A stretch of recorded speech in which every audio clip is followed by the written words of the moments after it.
Hello everybody, it's Joe and welcome back to Guild Wars. In the last videos we talked about how this game works and how to fund your character early. Today we are solving a bigger issue. How to build a functional hero team as fast as possible without going deep into multiple campaigns and hunting all the elite skills. I'll show you what a hero party actually needs to cover and how to draft a team that just works. This is not a here's a fish video. It's more like here's some explosives, go get the fish yourself. Heroes are customizable NPC party members, and once you unlock them, the game becomes way more playable solo.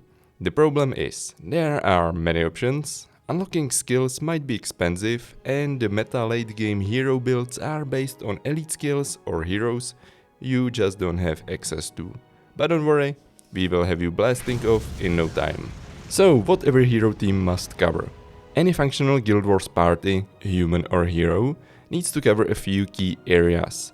I will start with the areas instead of heroes themselves, because by the end of the video you will be able to put any hero combination to work. The core areas are easy.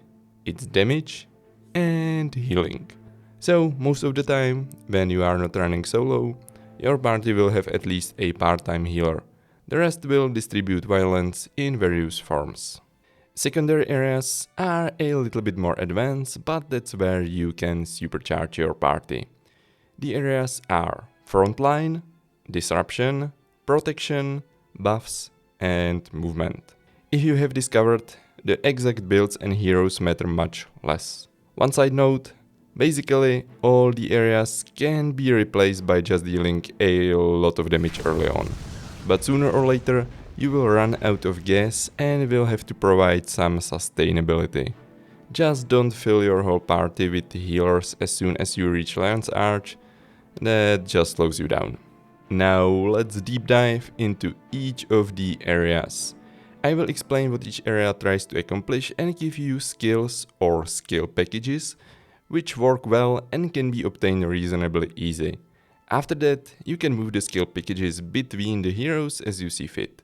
The areas will start to blend together a bit, because I will present the skill packages bundled by attributes, not strictly by what the skill accomplishes. I will leave damage as the last area to cover, because it will show up along the way anyway. So let me start with healing and protection. All the professions have some way of healing or regeneration, but when it comes to healing other characters, monks and especially ritualists shine.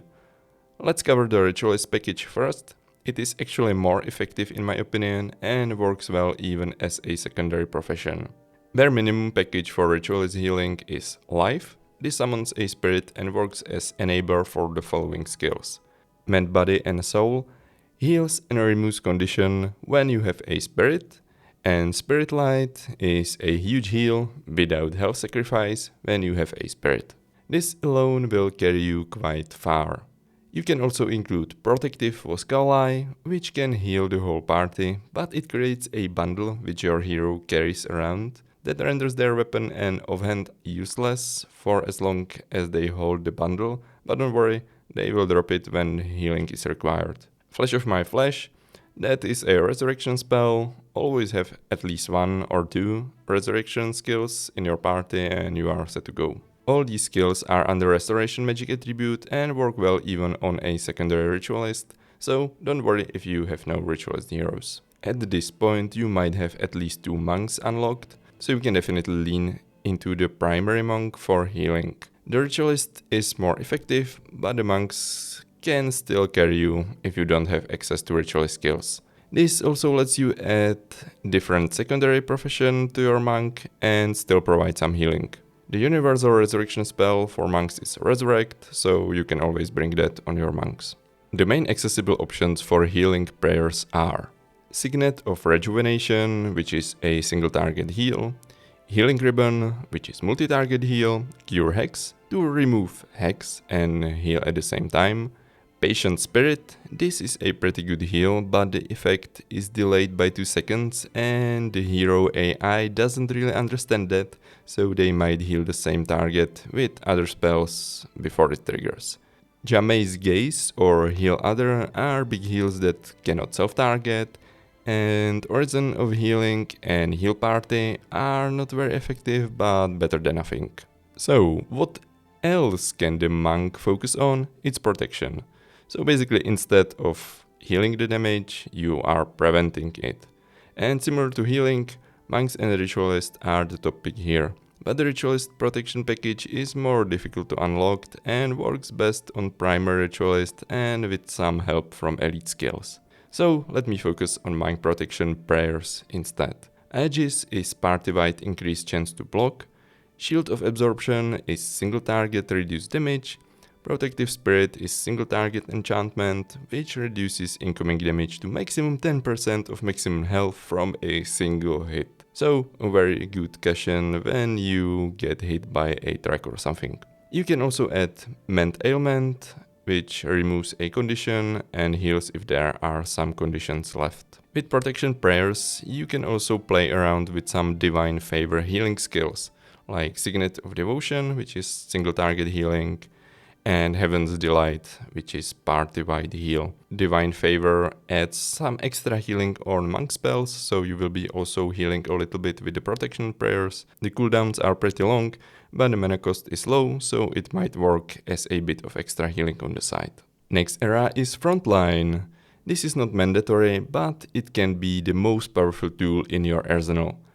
The idea is to put something in between the squishy party members and the enemies. Of course, it can be you or Kos, but there's a much better way. Minions. Minions are expendable, they block enemy movement, and they absorb damage instead of your party, and they can also dish out some damage themselves. This area should be called Just Bring a Necromancer, at least as a secondary. So we are building a death magic package here. There are multiple minion skills, but I highlight the following three. First one is Animate Bone Minions, which summons 2 minions at once. Animate Shambling Horror, summons minions which spawn other minion after death. And Animate Bone Field, which summons ranged minions. Pick one and roll. But wait, there's more. There are a few skills which synergize with minions, so get some and put them in the Minion Master's skill bar.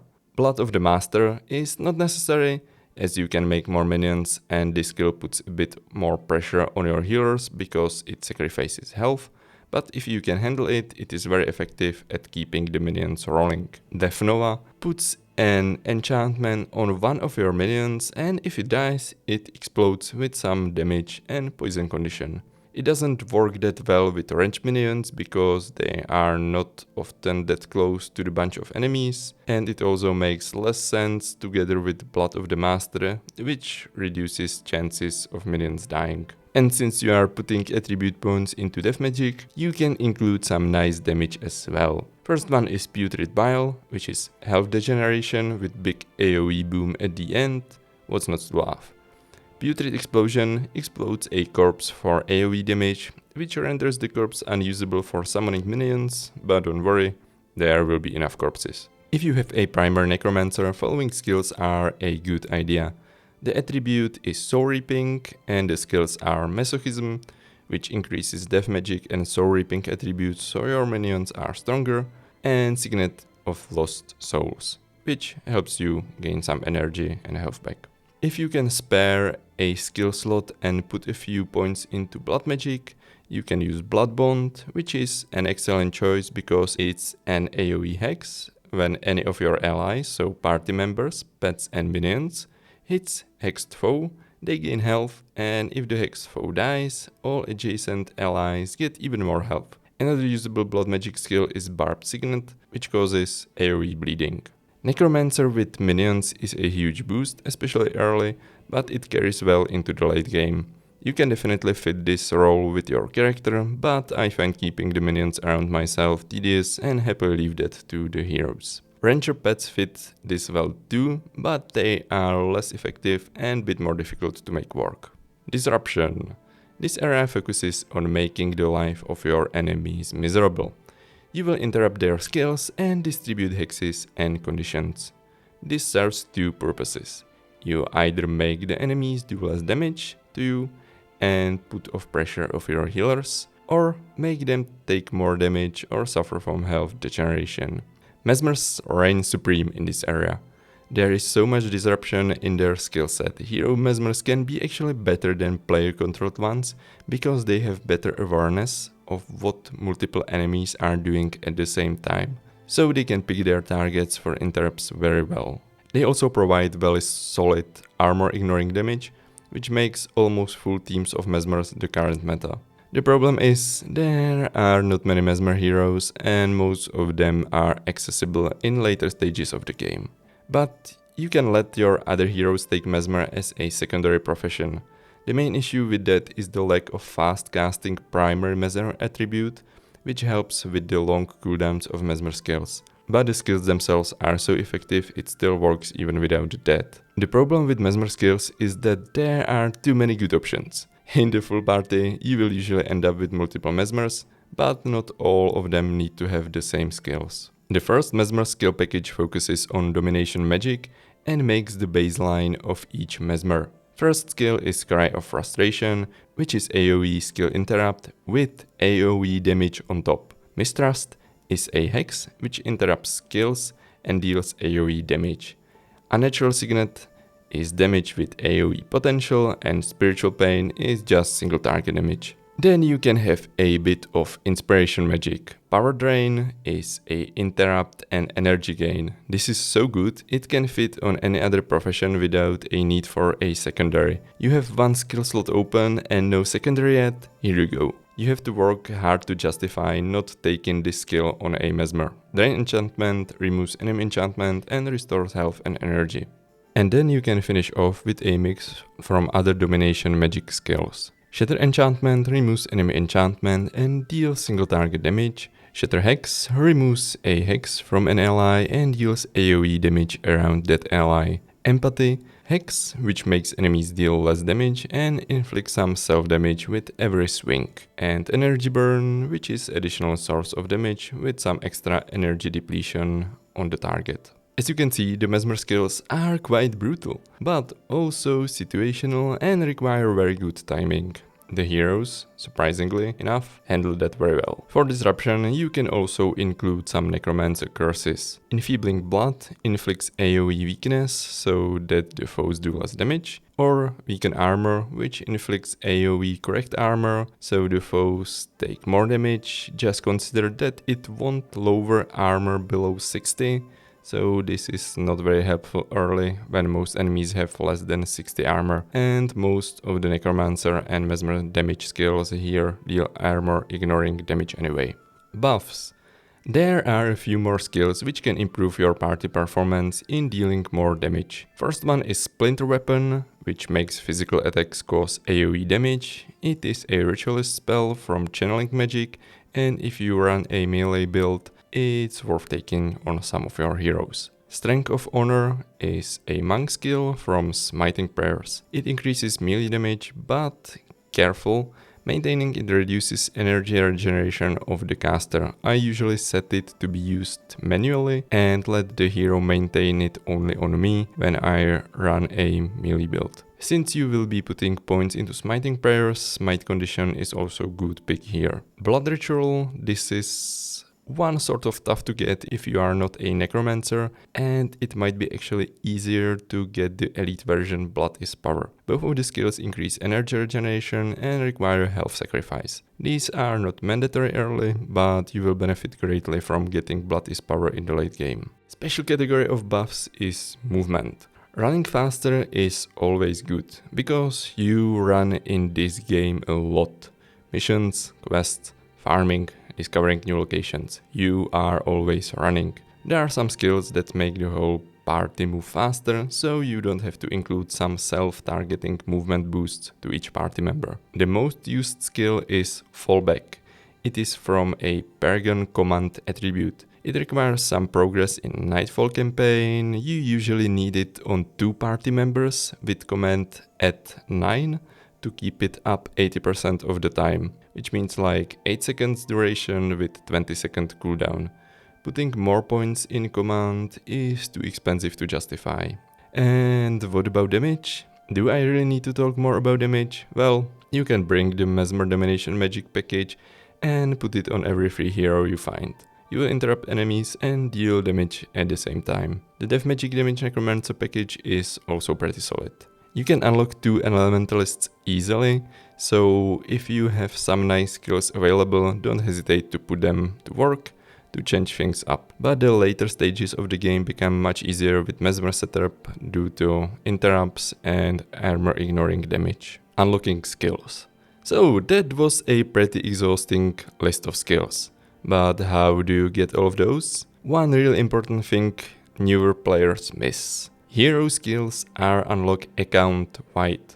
If any character unlocks a skill, any hero can use it on that account. The ways to unlock the skills are Trainers, Quest, Signet of Capture, Balthazar Faction from PvP, and some skills are unlocked together with the heroes, so you might want to start unlocking the heroes first, and you will see what skills you will get, or you can check on the wiki. There's a special skill trainer type in Nightfall, Hero Skill Trainer.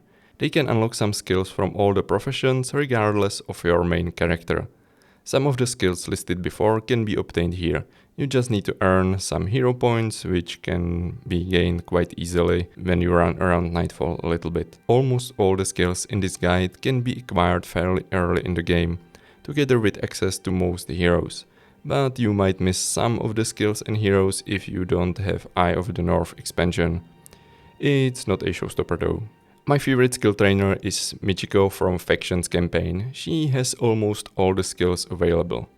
You just need to get to Kang Center. Factions is very fast paced, remember? So you basically can make a new character, rush to Kang, unlock the skills, and your heroes benefit immediately. This saves time and money if your main character is not in a position to change secondary profession. What's more, some of the early skill trainers in Factions, like Zaudi, already have some of the good skills, so you don't even have to get that far. You can also create a character in Nightfall and visit Ton in Kamadan. He has plenty of skills you can use on your heroes, and when you are there, there's Pikin, the hero skill trainer. So you can start multiple characters, combine secondary professions, and unlock the skills for the cheap. And remember, skill cost starts at only 50 gold and slowly goes up to 1 platinum. If you have enough Balthazar faction points or some other way to access some elite skills, Energy Surge is game breaking and all your Mesmers want it. Blood is Power helps with energy management greatly and is available via Signet of Capture quite early in Nightfall, and with other elite skills you already have might be real fun to build around with your heroes. So don't hesitate to experiment a little. Finally, heroes. With all the things we have covered, the heroes you bring matter much less.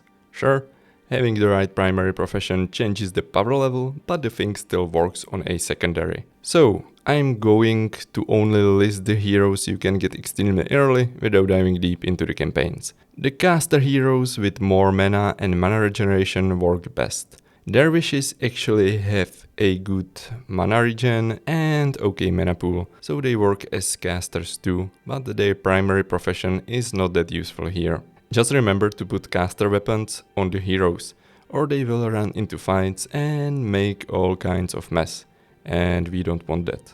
Most likely, you will have access to Mox, MOX, which is a dervish. In Nightfall, you will get early Dankoro, which is a monk, and we can use that. Talgora, who is also a monk. Acolyte Sosuke, which is elementalist, and we can use that because they have a lot of mana. You can also include skills Aura of Restoration and Glyph of Lesser Energy from Elementalist's energy storage attribute, so that works. Olaas is a Necromancer, which is very helpful. We have Melanie, who is Dervish, which can work. And we also have Kos. Well, Kos is cool and looks funny when placed as a caster, so he has that going at least. So if I'm counting right, that's 7 and you are ready to roll. If you have access to Eye of the North, you will almost immediately get Ogden Stone Healer, which is another monk, yay. We have Vec Elementalist, which is nice, and we have Gwen. Gwen is a Mesmer, finally. Gwen is MVP. I'd get rid of Mox, Melanie and Kos for 8-player zones if you have the Eye of the North heroes. If you run around a bit and smash some max in the North Fighting Tournament, you can also unlock Zandra, who is a ritualist and we like ritualists, and Camus, who is another dervish. If you have access to more heroes or think about unlocking some, adding mesmers and necromancers is the way to go for the most cases. So we have skills, we have heroes, what do we do with them? So I'm going to give you an example. So if I were building a limited team right now, maybe even without Eye of the North expansion, what would I include? I would bring a Necromancer Minion Master, which helps reduce incoming damage and dishes some nice damage by itself. You can make it a secondary monk or ritualist to bring another resurrect spell. Next, I would bring a healer. So let's say monk. I would either make it a monk ritualist and combine ritualist restoration magic with monk protection prayers if I want it to be more safe. Or maybe make it monk mesmer and use healing prayers and replace protection with mesmer domination magic for more damage and disruption, or add the excellent power drain skill. And the last one would be pure damage, so probably an elementalist if I had no mesmers. I would give it the full mesmer domination magic package and maybe add glyph of lesser energy. Fun alternative is to make the Necromancer Minimalist Minion Master with the Restoration Magic package from Ritualist. In that case, you can get away with 2 full-blooded damage dealers in some areas. In case you want a larger party, keep adding your fake mesmers until you need more healing. At that point, include more healing or protection in the party. It's as simple as that. And that's it! Once you understand why this works, you can swap professions, skills, even entire roles, and still succeed. I hope this helped, and let me know if you have some favorite heroes, skills or builds. And if you have any other tips for the fellow players, feel free to comment down below. So, see you in the next one. Bye!